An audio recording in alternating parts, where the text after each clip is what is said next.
दोस्तों, आपकी सब्जियों की फसलों की जो ग्रोथ होती है ना, वो सबसे ज़्यादा डिपेंड करती है आपके खाद उर्वरकों पे। सबसे ज़्यादा असरदार तो वो खाद उर्वरक होते हैं जो बुआई से पहले यानी कि बेसल डोज के रूप में जो खाद उर्वरक हम देते हैं, सबसे ज़्यादा तो वो काम करते हैं। और उससे भी कहीं ज़्यादा काम करती है सड़ी हुई गोबर की खाद। अगर हम बुआई से पहले अच्छी क्वांटिटी में या अच्छी मात्रा में दे देते हैं, वो सबसे ज़्यादा काम करती है।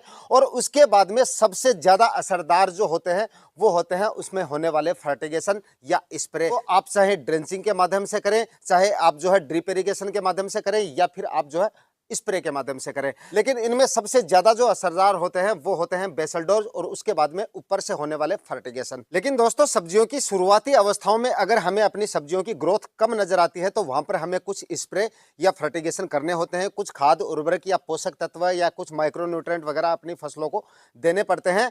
लेकिन कुछ किसान भाई जो है ये फर्टिगेशन या स्प्रे करने के बाद भी उनको अच्छा रिजल्ट नहीं मिल पाता है। और इसका कारण होता है स्प्रे या फर्टिगेशन जो आप कर रहे हैं उसको देने का या तो आपका तरीका सही नहीं होता है, और या फिर प्लांट की अवस्था सही नहीं होती है। सही अवस्था में सही फर्टिगेशन अगर आप नहीं करते हैं, या सही अवस्था पर सही स्प्रे अगर आप नहीं करते हैं, यानी कि सही खाद उर्वरकों का चुनाव अगर सही समय पर आप नहीं करते हैं, तब भी इस तरह की समस्या आपको देखने को मिल जाती है। तो दोस्तों, अगर आपने भी सब्जियों की फसलें लगा रखी हैं, ग्रोथ उनकी कम है, या आप अच्छी ग्रोथ करवाना चाहते हैं अपनी फसलों की, तो आज का ये वीडियो आपको कंप्लीट वॉच कर लेना है। चैनल पे नए हैं या चैनल को सब्सक्राइब नहीं किया है, तो चैनल को सब्सक्राइब कर लीजिए और साथ में बेल आइकन भी प्रेस कर दीजिएगा, ताकि समय समय पे आपको खेतीबाड़ी से रिलेटेड वीडियोस मिलते रहें। नमस्कार दोस्तों, मेरा नाम है सुरेश और आप देख रहे हैं खेत किसान झुंझुनू। तो दोस्तों, यहाँ पर अगर आप अपनी फसल की शुरुआती अवस्थाओं में कोई भी फर्टिगेशन कर रहे हैं, यानी कि किसी भी तरह का खाद उर्वरक अपनी सब्जियों की फसलों में दे रहे हैं, तो यहाँ पर आपको देने से पहले यह तय करना पड़ेगा कि यह खाद उर्वरक आपको ड्रेंचिंग के माध्यम से देना है, या फिर फर्टिगेशन यानी कि ड्रिप इरिगेशन के माध्यम से देना है, या फिर आपको स्प्रे के माध्यम से देना है। क्योंकि किसी भी खाद उर्वरक का जल्दी रिजल्ट जो मिलता है वो मिलता है सिर्फ स्प्रे से। क्योंकि प्लांट को जो भी खाद उर्वरक हम देते हैं वो जड़ों से उतना जल्दी नहीं ले पाता है जितना जल्दी रिजल्ट हमें पत्तों पर यानी कि स्प्रे करने के बाद में देखने को मिलते हैं। जड़ों में जो खाद उर्वरक हम देंगे उसके रिजल्ट आपको 10-15 दिन बाद में मिलेंगे।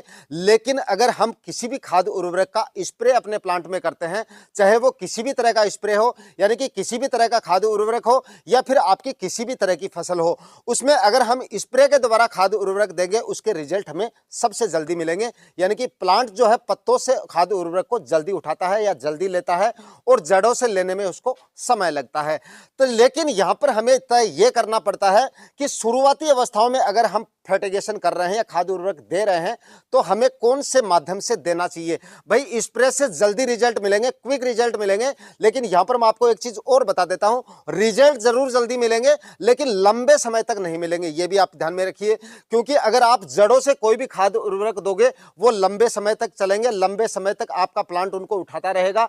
लेकिन अगर किसी भी खाद उर्वरक को आप पत्तों पे दे रहे हो यानी कि स्प्रे के द्वारा दे रहे हो, उसके रिजल्ट आपको तुरंत देखने को मिल जाएंगे, 3-4 दिन में आपको अच्छे रिजल्ट मिल जाएंगे, लेकिन वो लंबे समय तक काम नहीं करेंगे। तो यहां पर आपको ये चीज भी देखनी है। अगर आपको किसी भी खाद उर्वरक का तुरंत रिजल्ट चाहिए तो आपको स्प्रे करना है। लेकिन आपका प्लांट की साइज केवल इतनी सी है, उसके पास इतने पत्ते ही नहीं है, और उसके बाद में अगर आप स्प्रे के द्वारा वो खाद उर्वरक दे रहे हो, तो भाई टोटली आपका जो फर्टिगेशन है यानी कि टोटली आपके जो खाद उर्वरक का स्प्रे है वो वेस्ट जाएगा। प्लांट इतना सा है, पत्ते उसके पास ठीक से नहीं है, और उस पे अगर हम स्प्रे के द्वारा खाद उर्वरक दे रहे हैं तो वो ठीक से काम नहीं करेगा। तो पहला फर्टिगेशन जो भी आप करें वो सोच समझ के करें, आपकी प्लांट की अवस्था को देखकर करें। इतने छोटे से प्लांट में भी कुछ किसान भाई फर्टिगेशन कर देते हैं, यानी कि 15 दिन की अवस्था में फर्टिगेशन कर देते हैं, यानी कि प्लांट के पास जड़ें नहीं है ठीक से, तो वो क्या खाद उर्वरक उठाएगा इतने छोटे प्लांट में अगर पहला फर्टिगेशन कर रहे हैं। सबसे ज्यादा ध्यान आपको पहले फर्टिगेशन में रखना पड़ता है। जब एनपीके 19-19 या फिर ह्यूमिक एसिड वगैरह हम देते हैं, या फिर किसी फंगीसाइड का अगर हम ड्रेंचिंग वगैरह या फर्टिगेशन वगैरह करते हैं, तो यहां पर हमें यह सबसे ज्यादा ध्यान रखना पड़ता है कि आपके प्लांट की अवस्था क्या है। अगर छोटी अवस्था में, ज्यादा छोटी अवस्था में तो करना ही नहीं है, अगर प्लांट की जड़ें जो है व्हाइट रूट्स बननी शुरू हो जाती हैं, उसके बाद में पहला फर्टिगेशन आप जो भी खाद उर्वरकों का करें वो सिर्फ ड्रिप इरिगेशन के माध्यम से करें। हाँ, रिजल्ट आपको थोड़े से धीरे मिलेंगे लेकिन अच्छे मिलेंगे। लेकिन वही खाद उर्वरक अगर आप स्प्रे के माध्यम से दोगे तो आपको रिजल्ट जो है वो काफी कम मिलेंगे, मतलब मिलेंगे नहीं, बिल्कुल कम मिलेंगे। क्योंकि इतने से छोटे प्लांट में जैसे मैंने आपको बताया, इतने से छोटे प्लांट में आप स्प्रे करोगे तो वो स्प्रे नहीं उठा पाएगा। दोस्तों इस तरह की जो गलतियां करते हैं वो सिर्फ और सिर्फ नए किसान भाई करते हैं, जानकारी की कमी के कारण। क्योंकि मेरे पास अक्सर आप लोगों के कमेंट आते रहते हैं, सर मैंने एनपीके 19-19 कर दिया, एनपीके 1261 कर दिया, ह्यूमिक एसिड डाल दिया, ये डाल दिया, वो डाल दिया, रिजल्ट नहीं मिल रहे हैं, प्लांट ग्रोथ नहीं कर रहा है। भाई आपका तरीका अगर आपका सही नहीं होगा तो आपको रिजल्ट नहीं मिलेंगे। तो जब भी आप पहला फर्टिगेशन करें या फिर आप पहला ड्रेंचिंग करें या फिर आप पहला स्प्रे करें, वो करने से पहले अपने प्लांट को जरूर देख लीजिए, अपनी फसल को जो है वो आपको जरूर देख लेना है कि आपके प्लांट की अवस्था कौन सी है, कौन सी अवस्था में कौन सा फर्टिगेशन आप कर रहे हैं और किस माध्यम से कर रहे हैं। अगर करने का तरीका आपने बदल दिया या करने का तरीका अगर आपका सही है तो आपके हर फर्टिगेशन या हर स्प्रे का आपको रिजल्ट मिलेगा और काफी अच्छा रिजल्ट मिलेगा। तो फाइनली दोस्तों, अगर आपको अपनी प्लांट की शुरुआती अवस्थाओं में ही ग्रोथ अच्छी देखनी है, अच्छी बढ़वार करनी है और उत्पादन भी अगर अच्छा लेना है तो यहां पर आपको पहला फर्टिगेशन जो करना है वो महीने भर के अंदर करना है। यानी कम से कम 15 दिन की अवस्था से पहले आपको नहीं करना है, 15 दिन बाद में करना है। और जब भी आप पहला फर्टिगेशन करें वो एनपीके 19-19 का करें और उसको करने का जो सही तरीका है वो आप चाहे ड्रेंचिंग से करें या फिर आप चाहे ड्रिप इरिगेशन के माध्यम से करें, 3 kg प्रति एकड़ के हिसाब से। लेकिन स्प्रे आपको पहले फर्टिगेशन में बिल्कुल नहीं करना है। दूसरा फर्टिगेशन जब आप करेंगे, जब आपका प्लांट जो है वो फल फूल की अवस्था में आता है, यानी कि फल की अवस्था में नहीं फूल की अवस्था में आता है, जब पहली फ्लोरिंग आपको देखने को मिले तब आपको जो है उसमें दूसरा फर्टिगेशन करना है। और दूसरा फर्टिगेशन में आपको एनपीके 1261 लेना है। इसका आप चाहे तो आप फर्टिगेशन कर सकते हैं और चाहे तो आप जो है स्प्रे के द्वारा भी कर सकते हैं।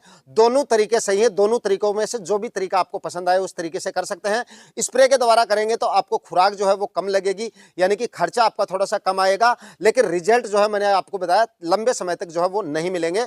लेकिन कई बार क्या होता है, कुछ किसान भाई फ्लोरिंग अवस्था में समय पर नहीं कर पाते हैं, काफी समय निकल जाता है, तो ऐसे में आपको सिर्फ स्प्रे करना है। क्योंकि आप फर्टिगेशन करेंगे, मैंने आपको बताया काफी समय लग जाएगा प्लांट को उठाने में और उसका रिजल्ट आने में। तो अगर आप थोड़े लेट हो चुके हैं सेकंड फर्टिगेशन में तब तो आपको स्प्रे से करना है। और अगर आप सही समय पर दूसरा फर्टिगेशन कर रहे हैं आपको जो है या तो ड्रिप इरिगेशन से करना है या फिर आपको ड्रेंचिंग से करना है। अगर करने का सही तरीका आपको समझ में आ गया तो आपके प्लांट की ग्रोथ भी अच्छी होगी और उत्पादन भी आपको अच्छा मिलेगा। उम्मीद करता हूं आज के वीडियो में दी गई जानकारी आपको काफी पसंद आई होगी। वीडियो को लाइक शेयर जरूर कर दीजिएगा, चैनल पे नए हैं तो सब्सक्राइब जरूर करके जाइएगा। मिलता है किसी नए वीडियो में नए टॉपिक के साथ, तब तक के लिए जय हिंद।